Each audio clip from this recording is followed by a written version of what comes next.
I think we're live. I never know when I'm doing these live things. Anyway, happy to see you. It is Marcy Brockman. I'm here for Book Talk Sunday. I didn't give anybody notice that I was going live. Sometimes I do these Book Talk Sundays recorded, pre-recorded in Zoom, and then share with you the MP4. And sometimes I do this live. I decided today to do it live. Not quite sure why, really. Let's see if I share this with my Permission to Heal group. That might be fun. So that's going there too. Okay, so it looks like there are 4 of you watching now. So if you would all say hello, that would be great. I would love to know who's here, so I know who I'm talking to. Today, my plan is to talk about the book Committed, A Skeptic Makes Peace with Marriage, that I am by Elizabeth Gilbert, can I even show you the book cover? Yeah, there's the book cover. Doing it as an audio book now so that I hear Elizabeth Gilbert's own voice narrating it. And I'm actually not even finished. I'm in chapter 5 now. My guess is a little less than halfway through. 2 of you left, so I guess I'm not that interesting, which is fine. Whatever. I think I do these things more for me than anyone else. Uh, Although I love chatting with other people about books, it's one of my favorite things to do on this planet, hence being an English teacher. I kind of do this for a living. Hopefully, I'm a little more interesting to my students. Anyway, so Elizabeth Gilbert wrote Committed, A Skeptic Makes Peace with Marriage um, as a sequel or follow up. It's really probably the best description to her surprisingly to her successful memoir Eat Pray Love, which I adored. I did it as I read that also as an audiobook. I just love Elizabeth Gilbert's voice, and I think that with nonfiction, especially with nonfiction, it makes the most sense to hear the narration in the author's own voice. Uh, I know my book was a memoir, and I did the audiobook in my own voice. I think it makes sense, especially if you're talking in the first person, especially because it's a memoir. I wouldn't want my personal stories and my life and my feelings and so on to be expressed or committed, or expressed or read to or performed or narrated or whatever the word is by somebody else. I don't think that would make too much sense. Fiction, I think it's less important that it be the author and more important that it be somebody who can do the voices of the actors and inflections and things. So I don't know if you guys read Eat, Pray, Love, but Eat, Pray, Love is Elizabeth Gilbert's personal experience as she leaves uh, divorces her first husband, a very tumultuous, very emotional, very entangled, guilt-ridden sort of divorce. This wasn't so easy for her, and she kind of left everything behind and did traveling for a year. Um, Somebody's messaging me. I'm ignoring it because it isn't one of you. You're the only ones I'm interested in right now. So she travels for a year, and she goes to Italy and eats, and she goes to India and lives at an ashram for a while and prays, and then she goes to Bali where she had been before, but she goes to see a medicine man named Katut who's going to help her figure out how to put the rest of those pieces together and find some balance, and she winds up meeting a man who she creates the pseudonym Felipe for, and she falls in love with Felipe, and the book ends. Committed picks up off where Eat, Pray, Love ends, and we find her in love with Felipe, who's a Brazilian born man with Australian citizenship who also got divorced and got his heart beat up and has adult children and so on. And he's living in Bali, and he's a gemstone importer and does a lot of business in the United States, but basically the whole globe is his office. He could kind of work from anywhere and does extensive traveling for finding gemstones and so on. So she and Felipe have this setup where they're renting a house in Pennsylvania outside of Philadelphia, I believe, and they're together, they're in love, they're committed in a relationship, but they're both resolute, absolutely resolute that they do not want to get married again. And I can relate to this.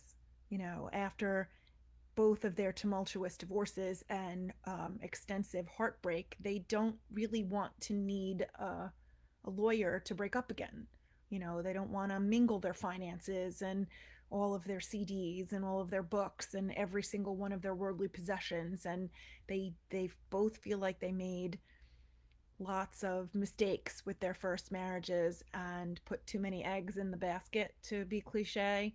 And they've worked out this balance where they live in the same house as each other for 3 months for the extent of his visa to America, and then he leaves and he goes somewhere else. He goes back to Bali or Brazil or Australia or anywhere in Southeast Asia, or wherever he goes for a few weeks, gets another visa, comes back for 3 months, lives with her, and then repeats the process. And so they do this so many times where they're together in the States, and then he leaves for a while.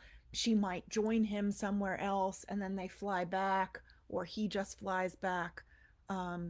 This one particular time, they get stuck at the Dallas Fort Worth International Airport, and Homeland Security detains them for hours and hours and hours and hours.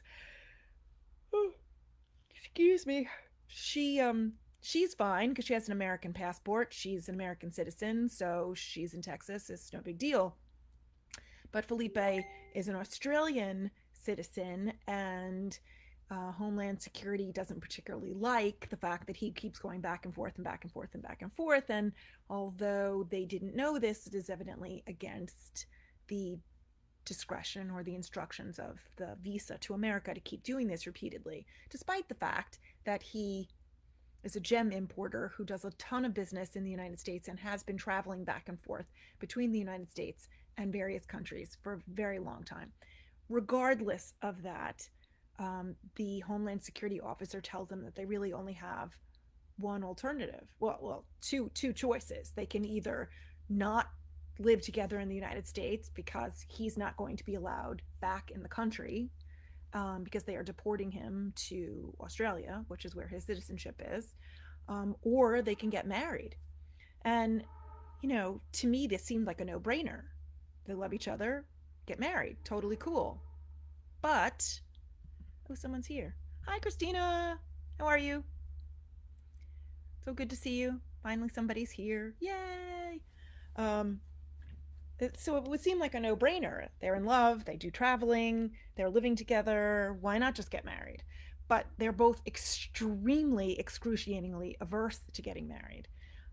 And I can relate to this to a degree, because after my divorce, I was single for 10 years. And although I was dating and I was in pretty significant, mostly unhealthy, but pretty significant relationships, I was absolutely adamant that I was never getting married again. Just not going to do it. I live with somebody, totally cohabitate with somebody, but I was not mingling finances, and I was not going to get remarried. I did not want to need a lawyer to break up again. I own my own home. My life is fine. I wasn't doing that. And then I fell in love with Michael. And I couldn't think to not be his wife. I couldn't think past that I wanted him to be my husband. But we sort of have the best of both worlds. We're both very independent. We both have good jobs. We love being together, and we've agreed to not commingle our finances, which for the both of us was a specific minefield, of emotions and vulnerability and so on. And we just decided that for the time being, whatever that means, we weren't going to commingle our finances. And we just living, handle our bills, split the things that we're each responsible for, or that we share, we split, and the things that we're each responsible for, we just pay on our own. And it seems to work out okay. Um, we are able to both retain our independence that way and not fall down into the minefield of fighting marital fighting over finances, which is something that tripped us both up, or one of the things that tripped us both up in our first marriages. Anyway, so back to the book. So she and Felipe spend months and months and months traveling around through Southeast Asia because it's cheaper to live, and they had limited finances. If Felipe couldn't come back to the United States, then all of his business that he did in the United States is defunct, and he's without that income. And Elizabeth Gilbert's wildly crazy success with Eat, Pray, Love and the movie starring Julia Roberts that was made from it, et cetera, hadn't really happened yet. So she was living on a starving artist's amount of money. So they spent a lot of their time in Southeast Asia, specifically Cambodia and Vietnam and Laos. And she has some really very interesting stories. She hires local tour guides to um, show her around and so on. And she decides that she's going to use these many months that she and Felipe are trying to get Homeland Security to approve their fiance's visa for Felipe. Um, she's going to use this time to research matrimony and marriage and see if she can apply logic and research and cognition to an emotional minefield that marriage could be. And so she does a ton of research. And, as a person whose first instinct is to research things, this is like right up my alley.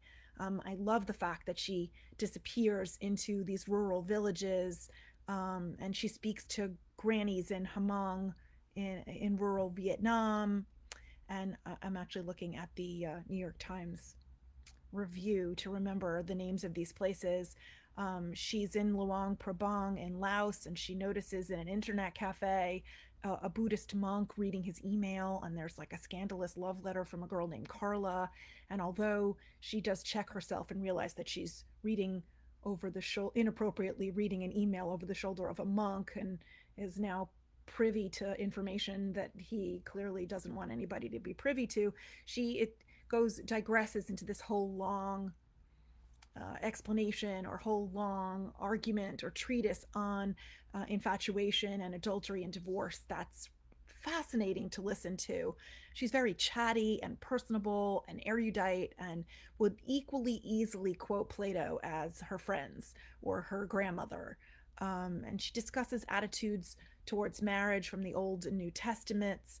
Um, the she talks about evolutionary biologists discussing the vasopressin receptor gene that might have some determination in male fidelity, how her own parents managed to stay together for 40 years. And she shifts between factual and subjective, opinion based um, opinions on marriage, which I thought were very, very historically interesting. And she's moving forward chronologically and thematically as she and Felipe travel around Southeast Asia. And I think as a reader, I'm kind of losing track of time. Like, I can't tell if they've been gone a month or they've been gone 8 months. Like, I don't really know. But it's an extremely interesting conversation. Um, I'm going to read a teeny piece of chapter 3. Should I? Probably not. We're already at 13 minutes. But chapter 3 of the book gives a historical um, view of, or historical account of how marriage evolved. Um, Here, she provides an abundance of interesting factoids. Ancient Roman law recognized marriage between aristocratic males. Divorce rates skyrocket when arranged marriages give way to love marriages. Papua New Guineans have a special category of songs about marriages which never came to pass but should have. Gilbert also shares practical tips, including a remarkably clear and simple recipe drawn from the research of the psychologist Shirley P. Glass on how to not cheat on your spouse. The short version: don't confide in anyone else more than you do in your spouse or your significant other. By the end of the book, which I have not yet finished, this is the New York Times review. By the end, we can appreciate closure of knowing that Gilbert and Felipe live happily ever after. Gilbert generously permits us to be virtual guests at her wedding, and for all her before the fact reluctance, she compares planning a wedding to awaiting a colonoscopy. The scene is sweet and satisfying as the end of any movie where Hugh Grant plays the groom. Interesting. I happen to like Hugh Grant, but I get the sort of saccharinely, self-deprecatingly sweet notion. Anyway, so anybody who is considering marriage, or anybody who is married, I would strongly suggest this book. It's not going to change your life, but it's certainly going to give you plenty of things to talk about and think about, and it'll entertain you for about 7 hours or so if you do the audiobook. Probably equally the same amount of time if you're reading the paper version, or the digital version, the ebook. Anyway, so Elizabeth Gilbert's Committed: A Skeptic's Guide to Marriage is interesting. I will put this up on my YouTube channel, and with the links to buy it or download it, etc., and the New York Times review for you to look at. So anybody watching, I think it's just Christina. What do you think about marriage? Would you consider it? Or is it something you're still going to avoid? I don't know. I don't know if anyone's listening. She might have just said hello and left. I don't know who's listening now. I know a lot of people who got divorced generally say that they won't marry again. And there are a lot of people who marry multiple times, like Elizabeth Taylor, I think, had like 6 husbands or something. I'm not really sure. I think she famously had a lot of husbands. Christina says she might avoid. I'm assuming that that's what that word is. Don't know. Yeah, I mean, you'll see how things go.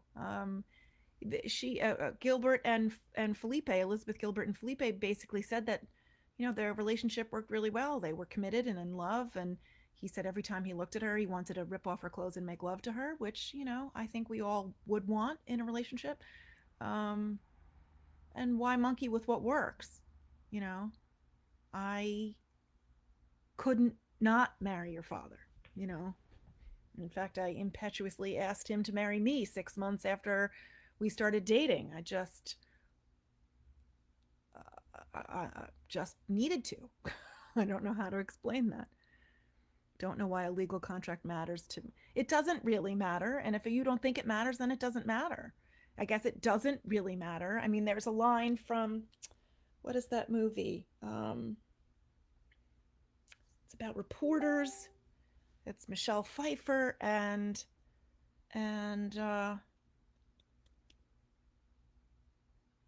I can picture the guy, the actor, but I can't think of what the movie is called.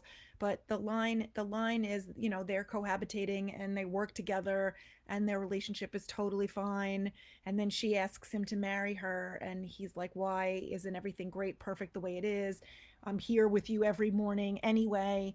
And she says, "Yes, but I want you to be legally required to be here." I think of things like that in my head, or that line in When Harry Met Sally at the end. When you finally figure out what you want the rest of your life to be like, you want it to start as soon as humanly possible. If people are going to break up, they break up. Otherwise, divorce wouldn't be a thing. True. Marry him won't make him mine forever if he chooses to leave. Of course. There's a reason to push, and I'm not suggesting that you do. Please do not take this academic conversation, literary conversation in that direction. I'm not implying anything. And it really doesn't make anything more permanent or less permanent than anything else. Like you said, if you're going to break up, you're going to break up regardless of whether you need a lawyer or not. Um, being unmarried just makes the breakup easier, and I suppose cheaper.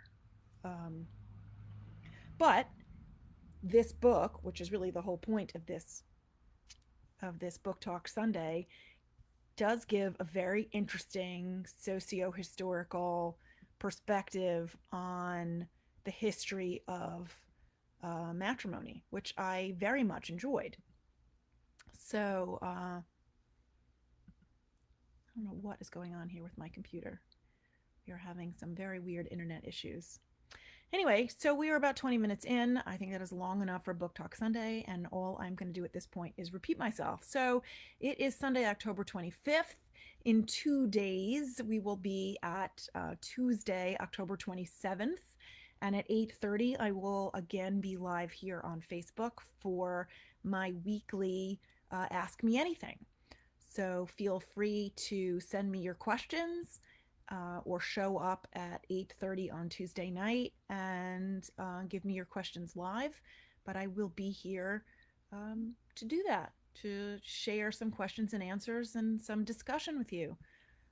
Here's another comment. Sounds like a good book, though. I'll give it a listen. Yeah, there you go.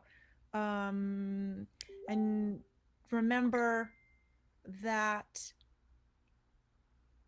not only can you get audiobooks on Audible and iTunes, but you can also get them for free from your public library by downloading the app Libby and connecting it to your public library using your public library card. And then, whatever your public library system happens to have in stock, ebooks and audiobooks, you can download directly to your device, which I do a lot. Where's the Libby app on my phone? Libby is this, probably can't even see it, but it's this little thing here that looks like a book. Looks like a book open with a face in the book. It's a wonderful idea. Anyway, so I will see you all on Tuesday, hopefully, and have a good night. Welcome. Thank you for showing up for Book Talk Sunday. Bye. Love you all.